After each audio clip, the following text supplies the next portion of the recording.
In today's tutorial, we're going to show you how to get better octaves on the piano with this practice trick that I can't wait to show you. This is something that I use in my practice all the time because octaves are not my favorite, and I've shared it with hundreds of people that I've worked with, and it really gets your octaves sounding cleaner, sounding more musical, and it just helps you with the technical facility that's required in order to play a lot of octaves. Now, in order for this practice trick to work, you're going to need to use proper fingering. So I want you to make sure that you have your fingering written in your score for every single octave. In order for this practice trick to work, you're going to need to have a good sense of the proper technique that's required to play octaves. And I have an entire video where I went over the proper piano posture, the alignment, the technique required so that you don't injure yourself when you're trying to practice your octaves. And so I'll link that video in the description and at the end of this video so that you can go right in to watch that one before you apply this practice trick. We never want to practice octaves for longer than a few minutes at a time because it can cause a lot of tension in the wrists and that can lead to injury. So the first thing that you're going to do for this practice trick is you're going to pick a pretty small section of your music. I wouldn't recommend doing more than a measure at a time, maximum. You can use this practice trick to address all of the individual measures of the section of octaves and then you can put them together,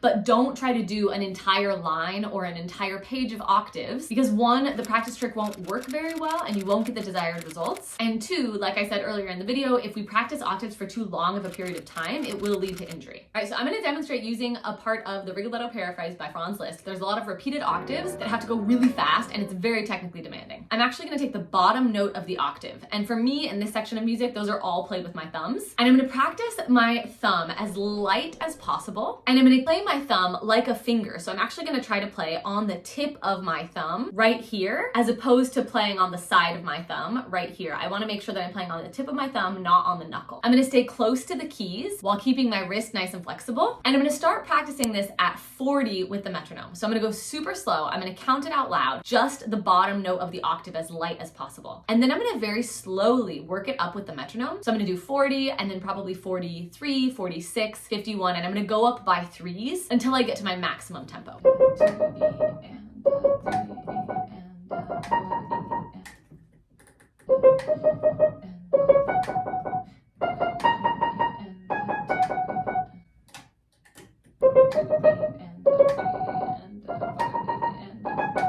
You might need to repeat the passage a few times at the same tempo in order to get it comfortable. We want to make sure that we're playing accurately and we want to make sure that we're not practicing in mistakes and that we are getting it to feel really comfortable at that tempo. So that might take 5 or 10 repetitions at a tempo before you can move the metronome up. You'll also notice, if you couldn't hear me in the video, I was counting out loud, and that's to keep myself honest and to keep myself on track and to further reinforce all of the various kinds of memory that are at play when I'm doing this kind of practice. Next, I'm going to do the same thing, but I'm going to do it with the top of the octave. So this is where the fingering comes in, and it's really important that you know what fingers you're using. I want to make sure that I'm playing the top of the octave a lot louder because generally the top of the octave is what you want voiced. If that's not the case in your piece, whichever voice is the melody, you want to play that one louder. I'm going to do the same thing, starting really slow, working it up with the metronome, counting. I'm going to allow myself here to kind of slam it out a little bit because I really want to exaggerate into my muscle memory that this top note is louder than the bottom note. 2 and 3 and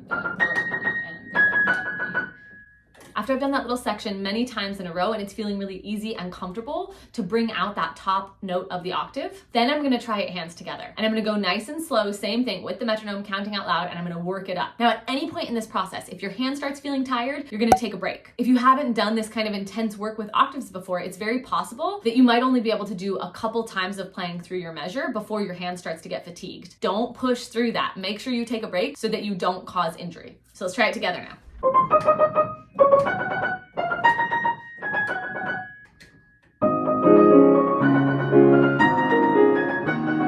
If you did the method correctly, it should be a lot easier to play. Your octaves should be voiced and clean, and they should be sounding really clear. Now, there are several other revolutionary practice methods that are going to work to help you with your octaves. Things like practicing in rhythms, things like utilizing flash practice. So you're definitely going to want to check out those practice techniques and apply them as well to octaves. And you can do that right here.